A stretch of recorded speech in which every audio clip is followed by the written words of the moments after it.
रीना की शादी विनय के साथ होती है। विनय को शराब की बहुत बुरी लत लग जाती है। एक दिन विनय अपनी माँ से कहता है कि माँ, मेरा एक तरफ का शरीर काम नहीं कर रहा है, मैं आज काम पर नहीं जा पाऊंगा। तब माँ बोलती है कि बेटा, ऐसा मत बोल, तेरे पापा के जाने के बाद तू ही तो एक सहारा है घर का। अब घर कैसे चलेगा? मैं जाकर डॉक्टर को बुला लाती हूँ। डॉक्टर आकर बताते हैं कि विनय के शरीर में लकवा है, अब वह कभी काम नहीं कर पाएगा। डॉक्टर की बात सुनकर घर में मायूसियत का माहौल बन जाता है। रीना खाना लेकर आती है और माँ से बोलती है कि माँ जी, खाना खा लीजिए। माँ बोलती हैं कि बेटा, मुझे आने वाले समय की चिंता हो रही है कि हमारे घर का खर्च कैसे चलेगा। ये कहकर माँ रोने लगती है।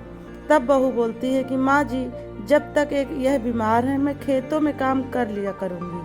अगले दिन रीना खेतों में जाकर काम करती है और जब शाम को घर लौटती है तब माँ जी उसे पानी का गिलास देते हुए पूछती हैं कि बेटा, तुम्हारा दिन कैसा रहा।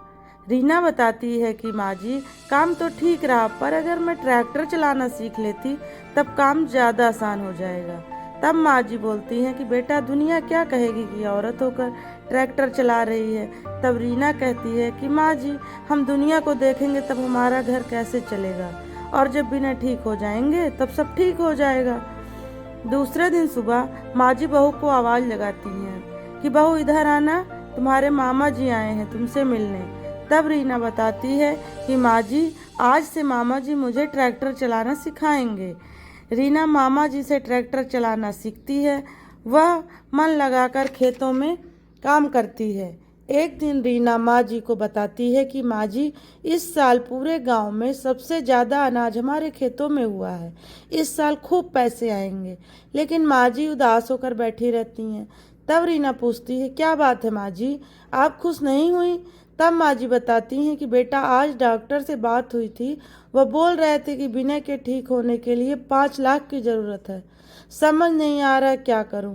माँ रीना से कहती है कि बेटा, मेरे गहने और अपने गहने लेकर सुनार के पास जाओ और जितने पैसे मिले लेकर आ जाना, डॉक्टर को आज ही देने हैं। रीना जाती है लेकिन सिर्फ 3 लाख ही मिलते हैं। तो माँ जी बोलती हैं कि बेटा, अब तो एक ही चारा है, हमें अपनी ज़मीन भी बेचनी पड़ेगी। तब रीना दुखी होकर कहती है, माँ जी, खेत बेच देंगे तो खाएंगे क्या? माँ बोलती है, बेटा, दूसरा चारा भी तो नहीं है, बिना ठीक हो जाएगा तो इससे बड़ी ज़मीन ले लेगा। सास बहू मिलकर खेत को बेच देते हैं और पूरा पैसा लेकर डॉक्टर के पास जाते हैं। डॉक्टर ने विनय के ठीक होने में 6 महीने का समय बताया। अब सास बहू सोचने लगती हैं कि अब तो कमाई का कोई जरिया भी नहीं रहा, अब क्या खाएंगे। रीना ने कहा, माँ जी, मैं ज़्यादा पढ़ी लिखी तो नहीं हूँ, लेकिन ट्रैक्टर चलाना सीख कर कुछ काम करने के लायक तो हो ही गई हूँ। माँ ने कहा, बेटा, खेत तो बेच दिया है, अब ट्रैक्टर कहाँ चलाएगी। तब रीना ने कहा, माँ जी, मैं किसी और के खेत में दिहाड़ी कर लूँगी, कुछ तो पैसे आएंगे ना। फिर जैसे तैसे उनका गुजारा होने लगा। एक दिन रीना कहती है कि माँ जी, मुझे पास के अस्पताल में नौकरी मिल रही है और पैसे भी 4 गुना ज़्यादा मिलेंगे और हम भविष्य के लिए कुछ बचत भी कर लेंगे।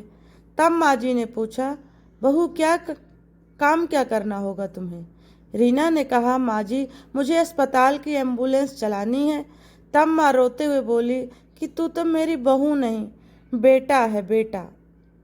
जरूर जा बेटा, और तूने तो पूरे गांव में एक मिसाल कायम कर दिया है कि हर कोई हर काम कर सकता है, उनके लिए लड़की होना लड़का होना मायने नहीं रखता। रीना मन लगाकर काम करना शुरू कर देती है। तो दोस्तों, आप लोग बताइए कि आपको ये कहानी कैसी लगी। अगर अच्छी लगी हो तो प्लीज़ कमेंट करना, लाइक करना और सब्सक्राइब करना